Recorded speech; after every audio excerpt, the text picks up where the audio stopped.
सोनपुर गांव में एक पुरानी हवेली थी। उस हवेली में रहती थी एक बूढ़ी सास, उसके 2 बेटे, 2 बहुएं और उनके बच्चे। घर कभी भरा पूरा था, पर छोटे बेटे के जाने के बाद आंगन की रौनक भी जैसे उसके साथ चली गई। सास का झुकाव हमेशा बड़े बेटे की तरफ रहा। उसे वही सही लगता था जो बड़ा बेटा और उसकी पत्नी कहते। अम्मा, अब बात टालने से कुछ नहीं होगा। सुनीता की बेटी अब बड़ी हो गई है। उसकी पढ़ाई, उसके कपड़े, उसका खर्च सब बढ़ता जा रहा है। घर का खर्च पहले से 2 गुना हो गया है। खेत से आमदनी भी कम है और ऊपर से 2 लोगों का अलग से खर्च। हम कब तक यूं ही संभालते रहेंगे माँ? महेंद्र को गए 1 साल हो गया। सही कह रहे हो बेटा। महेंद्र के जाने के बाद उनका सहारा भी चला गया। हम कितने दिन तक किसी और का बोझ उठाएंगे? हाँ अम्मा, यही सही है। पीछे जो पुरानी झोपड़ी है वही उनके लिए ठीक रहेगी। अगले दिन सुबह सुबह विद्या देवी सुनीता के पास जाती है। रूही फर्श पर बैठी पढ़ रही थी। तभी विद्या देवी कमरे में आई। बहू, तुमसे कुछ बात करनी है। जी कहिए माँ जी। बहू, अब हमें रूही की शादी कर देनी चाहिए। अब इसकी उम्र हो रही है और वैसे भी लड़कियों के लिए इतनी पढ़ाई काफी होती है। ये सुनते ही रूही का चेहरा एकदम सफेद पड़ गया। माँ जी, ये आप क्या कह रही हैं? रूही डॉक्टर बनना चाहती है और उसके पिता का सपना था कि उनकी बेटी अपने पैरों पर खड़ी हो। सपने देखना आसान होता है बहू, उन्हें पूरा करने के लिए पैसे चाहिए। महेंद्र अब नहीं है, तुम दोनों का खर्च कौन उठाएगा? सुनीता की आंखें भर आईं। हम बोझ नहीं है माँ जी। ये घर जितना वीरेंद्र भैया का है उतना ही महेंद्र का भी था। क्या हमारे हिस्से में कुछ नहीं है? इतने में दरवाजा खुलता है। वीरेंद्र और ललिता अंदर आते हैं। बात सीधी है सुनीता, जब भाई ही नहीं रहा तो अब तुम्हारा यहां रहना ठीक नहीं। पीछे जो पुराना घर है वही तुम्हारे लिए ठीक रहेगा। उसी वक्त रूही खड़ी हो गई। उसकी आंखों में आंसू थे, मगर आवाज साफ। चाचा जी, ये घर हमारा भी है। अगर पिताजी होते तो क्या तब भी हमें जाने को कहते? चलो रूही, जिस घर में अपने होने का हक मांगना पड़े वहां रहना ठीक नहीं। सुनीता एक छोटा सा बैग पकड़े खड़ी है। रूही अपनी किताबें सीने से लगाए हुए है। दोनों दरवाजे की तरफ बढ़ती हैं। रूही एक बार मुड़कर हवेली को देखती है। माँ, यही तो मेरा बचपन था। यही पापा मुझे पढ़ाते थे। यही उन्होंने कहा था कि मैं बहुत आगे जाऊंगी। क्या हम सच में सब छोड़कर जा रहे हैं? बेटी, घर दीवारों से नहीं बनता। घर वो होता है जहाँ अपने लोग साथ खड़े हों। अगर अपने ही दूर हो जाएं, तो वहाँ रुकना सिर्फ यादों को दर्द देना है। हवेली से थोड़ा दूर पीछे की तरफ एक पुरानी झोपड़ी खड़ी है। मिट्टी की दीवारें, एक टूटी खाट कोने में पड़ी है। छत के एक कोने से हल्की धूप की किरण अंदर आ रही है। माँ, क्या हम यहीं रहेंगे? ये तो हवेली से बिल्कुल अलग है। हाँ रूही, कभी कभी भगवान खाली हाथ इसलिए करता है ताकि हम अपनी मेहनत से सब भर सकें। ये घर छोटा है, पर इसमें किसी का एहसान नहीं होगा। माँ, मैं पढ़ाई नहीं छोड़ूंगी, चाहे हालात जैसे भी हों। मैं पापा का सपना पूरा करूंगी। सुनीता उसकी तरफ देखती है। आंखों में आंसू है, पर गर्व भी। और मैं तेरे साथ खड़ी हूँ। अब से हमारा सहारा हम खुद है। कोई हमें घर से निकाल सकता है, पर हमारे सपनों से नहीं। झोपड़ी के अंदर हल्की अंधेरा। एक छोटी तेल की ढिबरी जल रही है। चूल्हा ठंडा है। रूही कोने में बैठी है। कुछ देर चुप रहने के बाद वो धीरे से पूछती, माँ, अगर पापा होते तो हमें ऐसे कभी नहीं सोना पड़ता ना? हाँ, शायद नहीं, लेकिन तेरे पापा ने हमें कमजोर रहना नहीं सिखाया था। आज भूखे सोएंगे, लेकिन कल से हालात बदलने शुरू होंगे। ये मेरा वादा है। अगले दिन सुनीता हाथ में झाड़ू लिए आंगन साफ कर रही है। दूर से 3 गांव की औरतें आती दिखती हैं। जैसे ही उनकी नजर सुनीता पर पड़ती है, वे रुक जाती हैं। अरे सुनीता, तू यहाँ क्या कर रही है? अब यही रह रहे हैं काकी। पर बात क्या हुई? कल तक तो तू उसी हवेली की बहू थी। गांव में तरह तरह की बातें चल रही हैं। हमने सोचा खुद ही पूछ लें। बस इतना समझ लीजिए दीदी, अब हमें अलग रहना है। घर बड़ा हो या छोटा, जीना तो अपने दम पर ही पड़ता है। सच कहूं, तेरी सास हमेशा बड़े बेटे की तरफ ही झुकी रही। महेंद्र के रहते सब ठीक था, उसके जाने के बाद घर का रंग बदल गया। मुझे सब समझ आता था, पर मैंने कभी कुछ नहीं कहा। सोचा था अपना घर है, सब संभल जाएगा। तू अकेली नहीं है सुनीता, पूरा गांव तेरे साथ है। तेरी मेहनत और सच्चाई सब जानते हैं।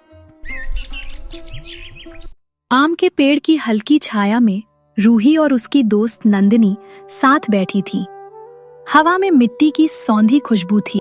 रूही, याद है तू कहती थी कि तू डॉक्टर बनकर गांव में मुफ्त इलाज करेगी ताकि किसी को पैसों के लिए तड़पना ना पड़े। और तू कहती थी मैं बड़ी होकर ऐसी टीचर बनूंगी जो बच्चों को डांटेगी नहीं, समझाएगी। तो फिर वो सपने अब भी हैं या कहीं छुपा दिए? सपने तो हैं, लेकिन कभी कभी लगता है जिंदगी पूछे बिना ही इम्तिहान लेने लगती है। इम्तिहान तो उन्हीं का होता है जिनमें काबिलियत होती है। तू पढ़ाई में सबसे तेज है। अगर तू ही हार मानेगी तो बाकी लड़कियां किससे हिम्मत लेंगी? नंदिनी, अब आगे पढ़ना शायद मेरे लिए आसान नहीं है। घर की हालत तू देख ही रही है, किताबें, फीस। हमारे पास इतने पैसे नहीं हैं कि मैं अपने सपनों को आगे बढ़ा सकूं। पैसों की कमी सपनों की कमी नहीं होती रूही। रास्ता मुश्किल है लेकिन बंद नहीं। हम कोई ना कोई तरीका जरूर ढूंढ लेंगे। तू बस हार मत मान। रूही ने उसकी तरफ देखा। पहली बार उसके चेहरे पर डर से ज्यादा भरोसा था। सूरज ढलने को था। हल्की ठंडी हवा चल रही थी। सुनीता और रूही झोपड़ी के बाहर चुपचाप बैठे थे। रूही की किताबें उसकी गोद में बंद पड़ी थीं। तभी पीछे से आवाज आई, सुनीता, अरे तू यहाँ ऐसे उदास क्यों बैठी है? दोनों ने मुड़कर देखा। सामने लक्ष्मी खड़ी थी, सालों पुरानी सहेली। लक्ष्मी, समझ नहीं आता क्या करूं। रूही की पढ़ाई कैसे चलेगी? फीस, किताबें, यूनिफॉर्म। हमारे पास इतने पैसे नहीं हैं। मैं चाहकर भी कुछ कर नहीं पा रही। देख सुनीता, रोने से बात नहीं बनेगी। काम के रास्ते ढूंढने पड़ेंगे। सुन, गांव में जो नया सिलाई केंद्र खुला है, वहाँ औरतों को काम सिखाया जा रहा है। तू तो पहले से सिलाई जानती है, वहाँ जुड़ सकती है। ठीक है लक्ष्मी, मैं कोशिश करूंगी। अगर मेरी मेहनत से रूही की पढ़ाई चल सके तो मैं कोई भी काम करने को तैयार हूँ। माँ, आपने हमेशा मेरे लिए सब किया है। अगर आप फिर से सिलाई शुरू करेंगी तो मैं भी आपकी मदद करूंगी। अगले ही दिन से सुनीता लक्ष्मी के साथ सिलाई केंद्र जाने लगी। सुबह घर का काम निपटाकर वो काम पर निकल जाती। एक सुबह निकलते समय, रूही, मैं लक्ष्मी के साथ जा रही हूँ। तुम समय से स्कूल चली जाना और पढ़ाई पर पूरा ध्यान देना। आप चिंता मत करो माँ, मैं संभाल लूंगी और शाम को आकर आपके काम में भी मदद करूंगी। दोपहर का समय था। सुनीता आंगन में बैठी कुछ सिलाई का काम कर रही थी। तभी हवेली की तरफ से ललिता उधर आती दिखाई दी। उसके चेहरे पर हमेशा की तरह तिरछी मुस्कान थी। अरे वाह, अब तो हवेली की बहू भी काम करने लगी। लगता है हालात ने जल्दी ही असली जगह दिखा दी। इतने से क्या होगा सुनीता, 2 वक्त की रोटी भी मुश्किल से आती होगी। चाची, हालात चाहे जैसे भी हों, हम मेहनत से जीना जानते हैं। ललिता हल्का सा हंस पड़ी, जैसे उसे रूही की बात मजाक लग रही हो।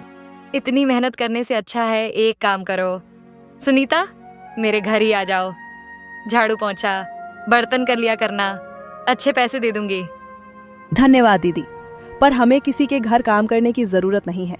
जो भी करेंगे अपनी मेहनत से करेंगे। माँ सही कह रही है चाची, मेहनत करने में शर्म नहीं होती, लेकिन किसी की मजबूरी का मजाक उड़ाना अच्छा नहीं होता। अरे वाह, अभी से बड़ी जुबान चलने लगी है। याद रखो, तुम्हारी पढ़ाई ज्यादा दिन नहीं चलेगी। जब पेट भरने की नौबत आएगी ना, तब किताबें अपने आप बंद हो जाएंगी। ये सुनकर सुनीता का चेहरा थोड़ा उदास हो गया, लेकिन उसने खुद को संभालते हुए कहा, मेरी बेटी की पढ़ाई कभी नहीं रुकेगी, चाहे मुझे दिन रात मेहनत क्यों ना करनी पड़े। देखते हैं कितने दिन तक ये हौसला रहता है। इतना कहकर वो मुड़ी और हवेली की तरफ वापस चली गई। माँ, चाची हमेशा हमें नीचा दिखाने क्यों आती हैं? बेटा, जो लोग दूसरों को दुखी देखकर खुश होते हैं, वो कभी सच में खुश नहीं रह पाते। हमें बस अपने रास्ते पर चलते रहना है। अगले दिन स्कूल की छुट्टी के बाद रूही अपनी सहेली नंदिनी के साथ घर की ओर लौट रही थी। रूही, अगले हफ्ते हमारे स्कूल में जो प्रतियोगिता होने वाली है उसमें तू हिस्सा ले रही है ना? पता नहीं, अभी तक तय नहीं किया। क्यों? तू तो हमेशा हर प्रतियोगिता में भाग लेती है, पढ़ाई में भी सबसे आगे रहती है। बस इन दिनों घर पर थोड़ा काम भी बढ़ गया है, इसलिए सोच रही हूँ संभाल पाऊंगी या नहीं। अरे संभाल लेगी, तू इतनी मेहनती है और मैं भी तो हूँ तेरी मदद करने के लिए। सच नंदनी, अगर तू साथ न होती ना तो स्कूल आना भी कभी कभी मुश्किल लगने लगता। दोनों हंसते हुए आगे बढ़ने लगे। कुछ दूर चलने के बाद रूही की नजर अपनी झोपड़ी की तरफ पड़ी। उसने धीरे से कहा, चल नंदनी, अब मुझे यहीं से जाना होगा। ठीक है, कल स्कूल में मिलते हैं।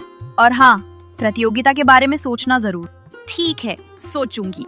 दोनों एक दूसरे को अलविदा कहकर अपने अपने रास्ते चल पड़ी।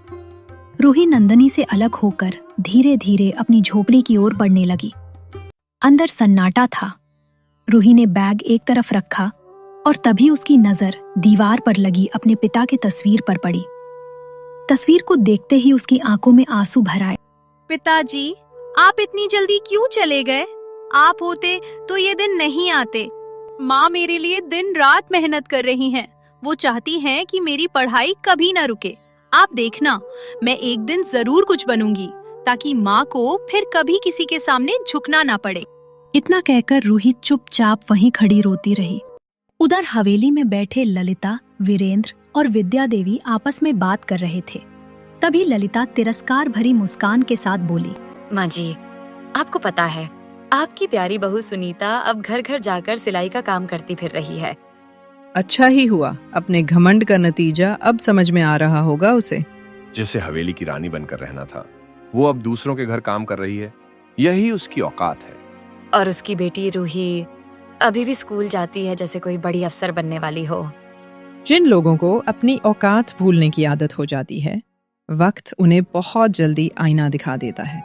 तीनों आपस में बैठकर सुनीता और रूही की बुराई करते हुए हंसने लगे, जैसे किसी के दुख में ही उन्हें खुशी मिल रही हो।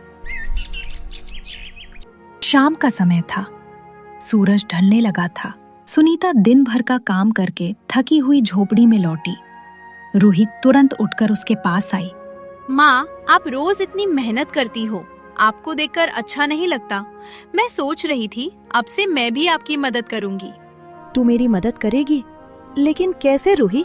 अगर तू काम में लग गई तो पढ़ाई का समय कहाँ मिलेगा? मैं नहीं चाहती कि तेरी पढ़ाई पर कोई असर पड़े। रूही कुछ पल सोचती रही, फिर उसके चेहरे पर हल्की चमक आई। वो उत्साह से बोली, माँ, मुझे एक तरीका सूझा है, ऐसा काम जो मैं पढ़ाई के साथ भी कर सकती हूँ। कैसा तरीका? आपके पास जो पुराने कपड़ों के टुकड़े बच जाते हैं ना, उनसे हम कुछ चीजें बना सकते हैं, जैसे बैग, छोटे कालीन, टेबल मैट। सुनीता ध्यान से उसकी बात सुनने लगी। रूही आगे बोली, आप सिलाई तो बहुत अच्छी करती हो। अगर हम उन कपड़ों से थोड़ा अलग डिजाइन बनाकर ये चीजें तैयार करें तो उन्हें बाजार में बेच सकते हैं। लेकिन रूही, क्या लोग ये सब खरीदेंगे? क्यों नहीं माँ, आजकल लोग हाथ से बनी चीजें बहुत पसंद करते हैं और हमारे पास तो कपड़े भी हैं, बस मेहनत करनी होगी। सुनीता कुछ देर तक चुप बैठी सोचती रही। फिर उसने रूही की तरफ देखा। उसकी आंखों में गर्व था। वो धीमे से बोली, तू सच में बहुत समझदार हो गई है रूही। रूही मुस्कुराई और उम्मीद भरी नजरों से उसे देखने लगी। ठीक है, हम एक बार कोशिश करके देखते हैं। अगले दिन सुबह से ही झोपड़ी में हलचल थी। रूही घर के कोने कोने से पुराने कपड़े ढूंढकर इकट्ठा कर रही थी। सुनीता उसे देखकर हल्की मुस्कान के साथ बोली, अरे रूही, लगता है आज तो तू पूरे घर का सामान ही बाहर निकाल देगी। माँ, जितने ज्यादा कपड़े मिलेंगे उतना अच्छा है, हम ज्यादा चीजें बना पाएंगे। कुछ ही देर में झोपड़ी के एक कोने में पुराने कपड़ों का बड़ा सा ढेर लग गया।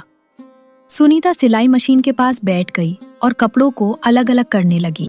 इन रंगीन कपड़ों से अच्छे बैग बन सकते हैं और इन मोटे कपड़ों से छोटे कालीन। हाँ माँ, और ये वाले कपड़े टेबल मैट के लिए बिल्कुल ठीक रहेंगे। दोनों माँ बेटी मिलकर काम में लग गईं। तभी बाहर से किसी की आवाज आई। रूही, घर पर है क्या? रूही ने मुड़कर देखा। दरवाजे पर नंदनी खड़ी थी। अरे तुम लोग ये सब क्या कर रही हो? हम पुराने कपड़ों से बैग, कालीन और टेबल मैट बना रहे हैं, फिर इन्हें बाजार में बेचेंगे। वाह, ये तो बहुत अच्छा विचार है। तो फिर मैं भी मदद करती हूँ। आज से मैं भी तुम्हारी टीम में हूँ। सच में? चल फिर ये कपड़े पकड़, इन्हें छोटे छोटे टुकड़ों में काटना है। तीनों मिलकर काम में लग गईं। झोपड़ी में सिलाई मशीन की आवाज गूंजने लगी। अगले दिन झोपड़ी में रूही, सुनीता और नंदनी के सामने तैयार बैग और कालीनें रखी थीं। रूही एक बैग उठाकर देखने लगी। माँ, देखो ये वाला बैग कितना सुंदर बन गया है। हाँ बेटा, मेहनत से बनाया है, अच्छा तो होगा ही। मुझे तो यकीन है ये सब बाजार में जरूर बिकेगा। अगर आज कुछ बैग भी बिक गए ना, तो हमारी मेहनत सफल हो जाएगी। भगवान चाहेगा तो जरूर बिकेंगे। तो फिर देर किस बात की? चलो इन्हें बाजार ले चलते हैं। तीनों मिलकर बैग और कालीन उठाती हैं और उन्हें लेकर बाजार की ओर निकल जाती हैं। बाजार के एक कोने में रूही, सुनीता और नंदनी अपना सामान लेकर खड़ी थीं। रूही थोड़ी घबराई हुई इधर उधर लोगों को देख रही थी। माँ, पता नहीं कोई खरीदेगा भी या नहीं। घबराओ मत बेटा, मेहनत का फल जरूर मिलता है। हाँ रूही, पहले दिन ही सब बिक जाए ऐसा जरूरी नहीं, लेकिन कोई ना कोई जरूर खरीदेगा। तभी उसी रास्ते से वीरेंद्र और ललिता गुजर रहे थे। अचानक वीरेंद्र की नजर रूही पर पड़ी। वो रुक गया और ध्यान से देखने लगा। अरे ललिता, जरा देखो तो सही। ललिता ने मुड़कर देखा और फिर उसके चेहरे पर व्यंग भरी मुस्कान आ गई। अरे वाह, हमारी हवेली की राजकुमारी तो आज बाजार में दुकान लगाकर खड़ी है। ये क्या है? पुराने कपड़ों के बैग और ये कालीन। तुम लोगों को सच में लगता है कि कोई ये सब खरीदेगा? लोग बाजार में अच्छी चीजें खरीदने आते हैं, ये फटे पुराने कपड़ों का सामान नहीं। चाची, ये फटे पुराने कपड़े नहीं हैं, हमने इन्हें मेहनत से बनाया है। मेहनत?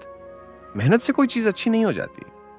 सच कहूँ तो तुम्हारा ये सामान कोई नहीं खरीदेगा। पूरा दिन यहीं खड़ी रहोगी और शाम को सब वापस लेकर जाओगी। इतना कहकर दोनों जोर से हंसने लगे। देख लीजिए चाचा, एक दिन यही सामान हमारी मेहनत की पहचान बनेगा। वीरेंद्र और ललिता ने उपहास भरी नजर से उन्हें देखा और हंसते हुए वहां से आगे बढ़ गए। कुछ ही देर बाद रूही, सुनीता और नंदनी चुपचाप वहीं खड़ी थीं। आसपास लोग आ जा रहे थे, लेकिन कोई उनके सामान की तरफ खास ध्यान नहीं दे रहा था। रूही, इतने लोग जा रहे हैं, लेकिन कोई रुक भी नहीं रहा। मुझे डर लग रहा है, अगर आज कुछ भी नहीं बिका तो।